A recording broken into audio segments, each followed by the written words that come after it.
माध्यम से जो है यहाँ बताया जा रहा है सरकार को।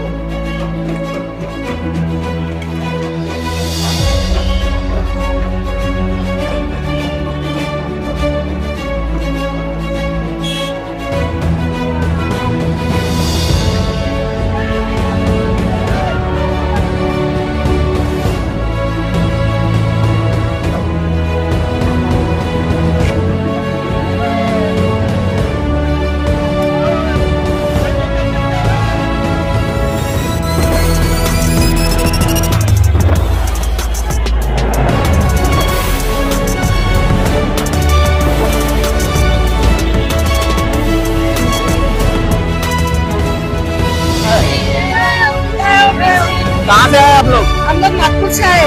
ये क्या करना चाहेंगे आज के मोर्चे के माध्यम से? हम ये मोर्चे के बारे में बोलना चाहते हैं कि आरक्षण ये रेवड़ी वाटप नहीं है और आरक्षण ये बच्चों वाला खेल नहीं है। जो बाबा साहब अम्बेडकर ने हमारे लिए 340 कलम में लिख के रखा है वही हम मांग रहे हैं। हम किसी से भीख नहीं मांग रहे, हम हमारा हक मांग रहे हैं। और हमारी इसके साथ में एक मांगनी है कि जो सावित्रीबाई फुले के कारण हम लोग यहाँ खड़े हैं, आपके सामने बोल चुके रहे तो सावित्रीबाई और ज्योतिबा फुले को उन्होंने मरणोत्तर भारत रत्न पुरस्कार सबसे पहले प्रदान करना चाहिए। जिसकी लायकी भी नहीं है उसको भारत रत्न पुरस्कार ये सरकार दे रही है। और हमारे महामानवों ने इतना त्याग किया, इतना हमको सामने लाया है, तभी उन्होंने कभी हमारे महामानवों का नाम नहीं लिया। और आज आपने देखा होगा जब संघ को 100 साल पूरे हुए उस दिन मोहन भागवत ने कभी गांधी जी का नाम नहीं लिया था और उनको गांधी जी के चरण पे नतमस्तक होना पड़ा। यहाँ हमारी ओबीसी लोगों की जीत है। हमारे गांधी जी के विचार पर चलने वाले हैं और हम लोग गांधी जी के विचार पर चलने वाले हैं। यहाँ गांधी जी का विचार चलेगा, यहाँ गांधी जी का देश है, ये नत्थु गोडसे का देश नहीं है। ताकि हम लोग गांधी जी के विचार पर चल पाए, यही हमारी मांग है। ओबीसी को अभी आरक्षण कितना है? अभी ओबीसी को वैसे तो हम लोग 52% है, लेकिन ये 27% आरक्षण है, उसमें भी इतनी ज्यादा है। और ये चरांगे हमारे इसमें हिस्सा लेना चाहते, हम उसका विरोध नहीं करते।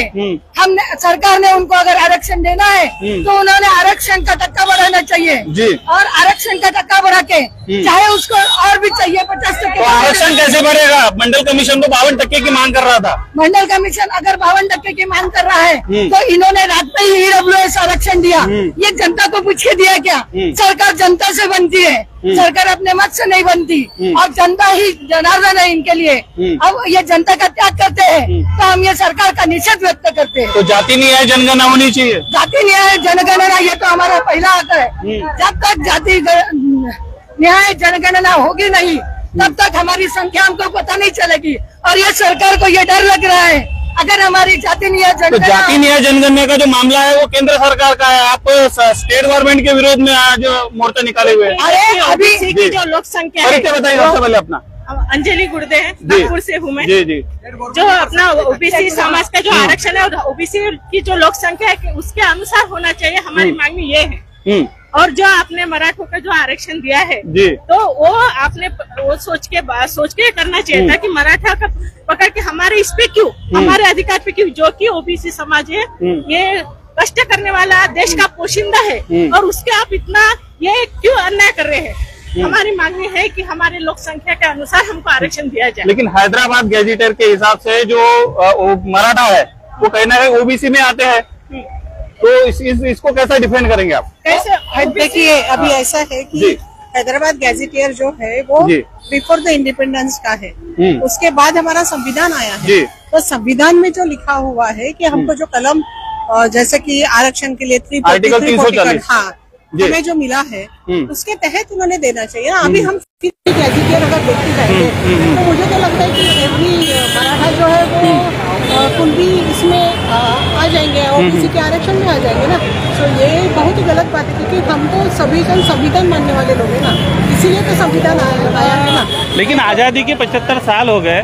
1932 में लगभग पहली बार 31वीं जनगणना हुई थी। उसके बाद में ऐसी कोई मांग पूरे देश भर में उठती हुई नजर नहीं आई, खास करके ओबीसी समाज के वजह से तरफ से।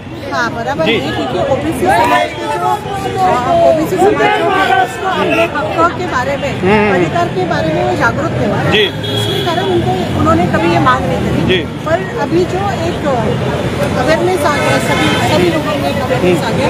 इसके अलावा जो भी ओबीसी के जो नेता थे उनमें भी वो अवेयरनेस नहीं था शायद, इसलिए वो मांग नहीं हुई। और मंडल आयोग के टाइम से 1989 से 90 से ये जो है लोगों को समझना चालू हो गया कि हमारा आरक्षण क्या है। वो टाइम वीपी सिंह की जो पंतप्रधान थे उन्होंने हमें ये मंडल आयोग उन्होंने लागू किया। उसके बाद भी उसका जो बहुत सारा आंदोलन हुआ वो पीरियड उसके तब भी ओबीसी को ये पता नहीं था कि ये हमारे अधिकार है। और तभी ओबीसी के ही एक विद्यार्थी ने उसने खुद को जला डाला था। और अभी उनको समझ में आ रहा है और उनकी अवेयरनेस आ गया। इसके कारण अभी हम लोगों की जो मांग है वो ज्यादा की तीव्रता से चालू है। शिक्षा का प्रचार प्रसार की वजह से अब जो है वो जागृति बढ़ रही है। एक थोड़ा अलग हटके सवाल पूछना चाहूँगा।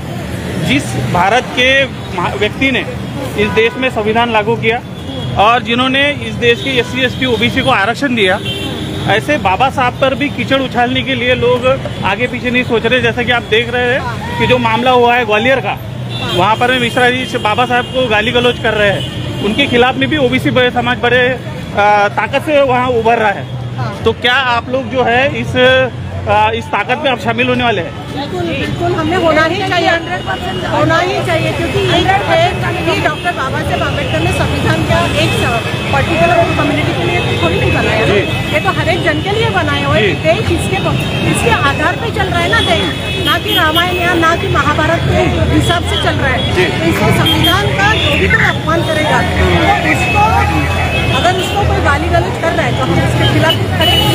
शुक्रिया। तो आप देख सकते हैं कि किस तरह से शिक्षा वो शेरनी का दूध है, जो पिएगा वो दहाड़ेगा, पापा साहब ने कहा था।